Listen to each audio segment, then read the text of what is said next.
What's going on, folks, and welcome back to some V Rising. Before we get started, this video is being sponsored by eneba.com.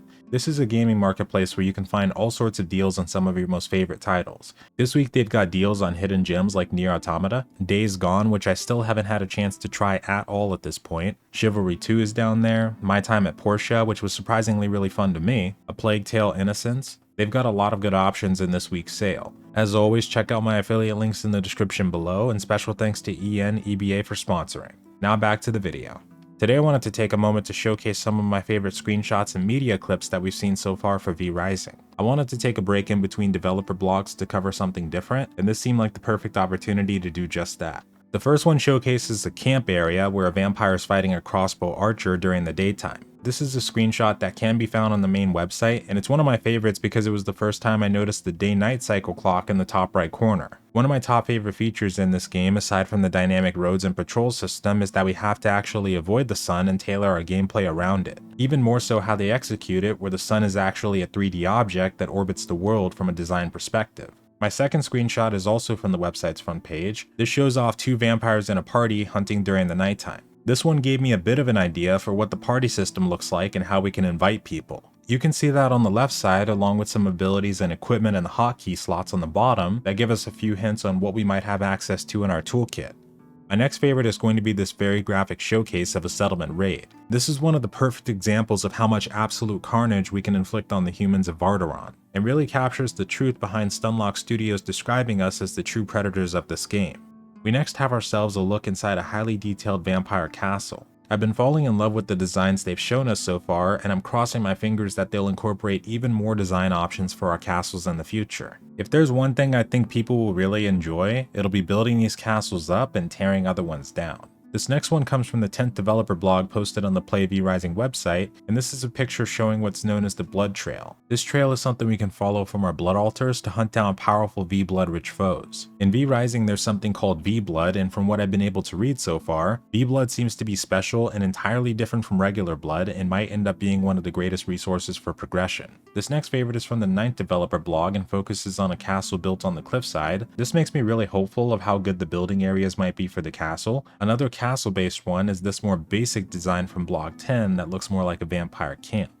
Flipping over to the video-based content, we have ourselves a GIF from the 10th developer blog showcasing a vampire teleporter. So far all we know about these is that we'll be using them to traverse the world, but we don't know the inner workings or the requirements for using them. Hopefully we'll find this out soon, but just from a design perspective, they look really awesome to me.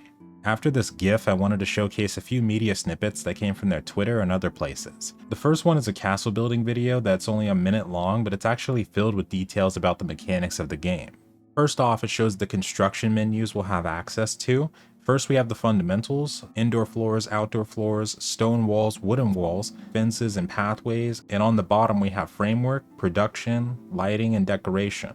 So far there's a decent number of categories to work with, although I wish we could have seen how big both the production and decoration menus are. Those are the ones I'm really curious about. A little bit into the video, we get a look at the equipment, inventory, and bloodwell menu.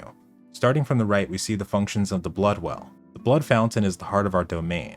As long as we keep it filled with blood, it will keep our castle from decaying. We can expand our territory with borders and floors originating from the fountain. Below this we see the powered status along with the invulnerability of the well, castle regeneration, and wall fortification. And the burn rate of the blood is about 6 per hour, with 30 being enough for 4 hours and 50 minutes. Hopefully it'll be fairly easy to stockpile a decent amount of blood, but keep in mind that this will get harder as you expand your territory, and especially when you delve into getting more than one. For the equipment side of things, we can see 7 slots for our gear: helmet, chest, necklace, pants, gloves, boots, and what appears to be a cape slot. Passing this, we've got some very quick but awesome little snippets. The first one is showcasing a church holy area during the night and daytime, a relaxing wildlife clip that shows a deer walking across the screen, a vampire jumping down on 2 patrols, which I totally love to see the jumping system by the way, a top-down view of an area showcasing how it differs from night to daytime, which to add on to that, you'll notice that as you explore different areas that it and whatever's there can vary from night to daytime. And then we have one of my favorite combat clips that really captures the action-packed combat similar to Battlerite we'll be experiencing. As I love to point out, the game does have destructible environments, and you can even see a vampire breaking some metal fences in the bottom right corner. Another combat showcase with what appears to be an undead settlement attack. I really appreciate the sound design and always love the sound of fighting skeletons in online games. Plus the skill execution sounds fantastic to me.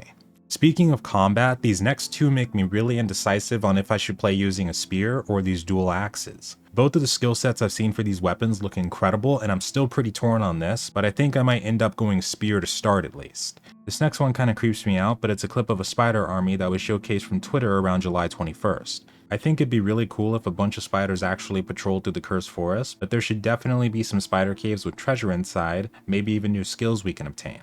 And the very last one is the one we covered in the closed beta breakdown video, but recently they gave us a clip on Twitter of some players actually transforming into bears. This is something we're still not sure will be possible right away, but I really hope that it is. And with that, that's everything I wanted to showcase for this first one, but I'm sure we'll have plenty more to talk about in the future. Have a wonderful night or day, folks, and farewell.